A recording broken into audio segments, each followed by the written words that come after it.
Hey, it's Scotch Test Dummies. I'm Scott. Bart here. Shibui, Shibui. Japanese whiskey. Sure, that's right. Pure malt. Woo! We're gonna test it. 10-year-old Japanese whiskey style. Boom.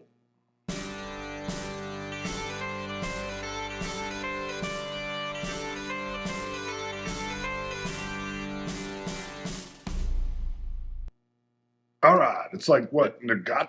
Yeah, pure malt. That's what I got. I almost got. I was Nagata introducing it. perfection. I was like, I know. Pure malt. Pure Is that malt. right? Pure malt. 10-year-old. Nice. 43% ABV. Twist off cap. No cork. That's standard. This won something recently, I want to say, but I don't know what. Pure malt of the year. Could be Japanese pure malt of the year. Bingo. Imported to Kansas. We made it up. I like their twist off caps.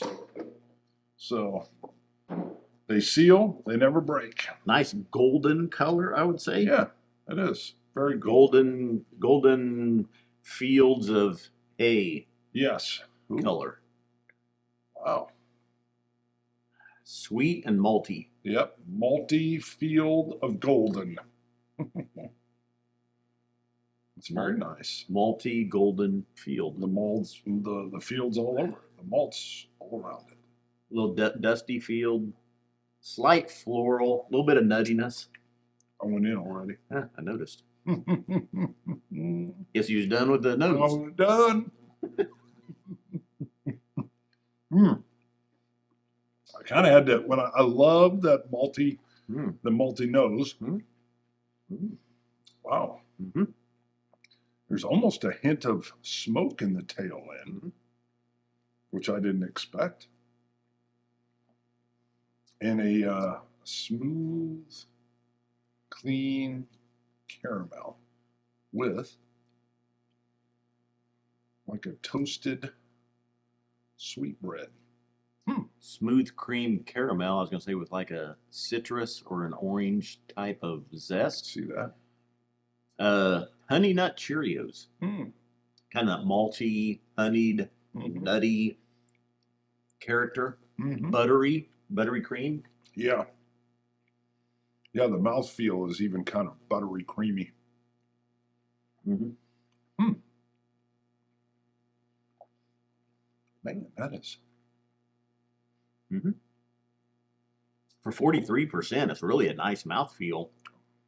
Just on the mouthfeel, when you swallow, you're like, okay, it's a little bit lower. Yeah. No burn, but on the mouthfeel, when you're swishing, it feels like it's going to be higher. Like there's going to be a little bit of burn there. I didn't even check the ABV. When you said 43, I was like, I would have pictured 46 at least. Yeah, I think so. So just on the mouthfeel, maybe 46 to 50% ABV. Finish real smooth though, real light. When you swallow, you're like, okay, no, it's a little bit lighter. But even now, it's a good finish. I'm still tasting it. It's in my gums. And this is neat. We'll add a drop of water. A little bit of coating left behind. The maltiness really comes through. And those caramel sweetness still there as well. That's very, very pleasing. Yeah. Nice, citrusy, honeyed, slight oaks, malty palate. Not real. I mean, there's not a lot of oomph here though. Still, but no, it's definitely on the subtler, smoother side. Smooth sipper. Yeah. Nothing offensive. No. Really makes you want to sip more. The only thing I got here, the water, I feel added a little bit of, almost got a little dusty character.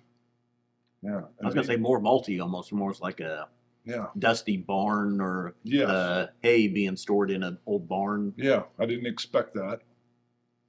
I'm still getting what feels like, it must be the maltiness, but it still feels like a whiff of smoke near the end.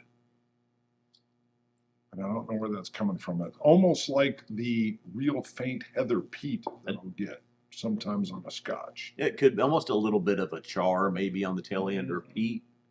Does it say anything? I didn't see anything, but I didn't read that. Oh, it's aged in a combination ex-bourbon and ex-sherry casks. Sherry influence very light here, or even maybe second fill, refill sherry. Okay. There's not a, I wouldn't even say I'm getting any sherry. Yeah, I didn't notice. Yeah, if you didn't tell me that, I probably wouldn't know there was any involved. I mean, then maybe that's making some of that rich sweetness in there. Sure. But not necessarily getting any of the darker sherry notes, and not in the color of the whiskey either. The malt, though, is really coming through. I like her. This is a great little sipper. And finished in Japanese Mizunara oak. Okay. Adding complexity. So Mizunara, even for a bigger influence there, look for some sandalwood type characters. Right. I don't know. Could be. Maybe starting to show. I don't know if I would have been able to call that out. But it's got that nice, smooth closing finish. The malt lingers. The caramel kind of feathers in, and then I get that slight touch of char smoke, which makes me want to come in and sip again. Nothing about smoke or anything on there, but like it. Could be a very faint hint, like I say, maybe a char, maybe a slight, maybe the barley was lightly peated or not. So, but it could just be the char from the barrel. With water, did you notice anything? Well, just a little bit more. I got a little bit more of a dusty note on it. That was it. So, I would probably sip this neat, although the water didn't hurt it. I kind of like that. I can almost picture the Mizunara now, though, but since I know it's in there now, it's almost like, on the forefront, right up front, almost a little bit of that sandalwood, rich oak, wet oak character. Yeah. The wet oak and that malt just lingers. Very pleasing. Punching above its ABV, that's for sure. So. Ready to score? 90. I like it. Really? Yeah. I'm going 88. I'm going the other way. Really, I like it a lot. Not bad, but just not the oomph or not the push to really get it there into the 90s. This one, just the way it kept drawing me in and making me want to sip more. You know, it was like this nice little circle that just kept closing on itself and making me come back for another sip. So, and I really love when I pick up those malty characters. So I'm kind of a sucker for the malt. But $110. Dang, that's a little bit. Well, Japanese whiskeys are getting a little bit pricey. 10-year-old. Yeah, I would have liked it at 80. Yeah, you remember Yamazaki 12 for $70? Yes. Yes, I went and got to 18. I think this one probably should be 70 to 80. Yeah, it feels that way. Would be an accurate range for it. 110, I mean, but I think that's just normal States Japanese whiskey markup prices, unfortunately. I know. I kind of like the presentation. It feels oil can-ish for some reason. Yeah. Just, you know, even in the pouring, it's got that short neck, but I don't know. Actually, I don't mind the screw caps either. No, I don't mind them because they've got a little like foam seal in there that really locks it in. The Japanese spent some time and said that's the best way. Yeah. So, yeah. And it's cheap. I mean, we don't have a lot of it. Yamazaki 18 comes with a screw-on cap. Yeah. I would imagine or guess most of the whiskeys, maybe some of the higher ends don't, but maybe they come with screw caps. I don't know. But it really locks it in, and you're never going to have a cork break. Yeah. You don't get the. It's not cork breaks, but it's also bad corks sometimes that contain whiskey. That's true too. So you just don't have that variable in there. It does still feel a little weird. I mean, I love the audible of the boop. Yeah. I mean, and here it's just. But hey, it's good to go.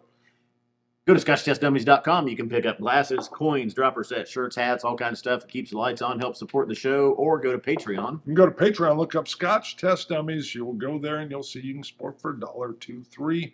You can cap it at any amount. You can letter free. You can make up your own number. You can say no cap. Make up your own number. Make up your own number. $25. $7.73 you could put on there. 25-teen. And it'd be interesting. Scotch it. You Scotch God. Cilantro. Dummies.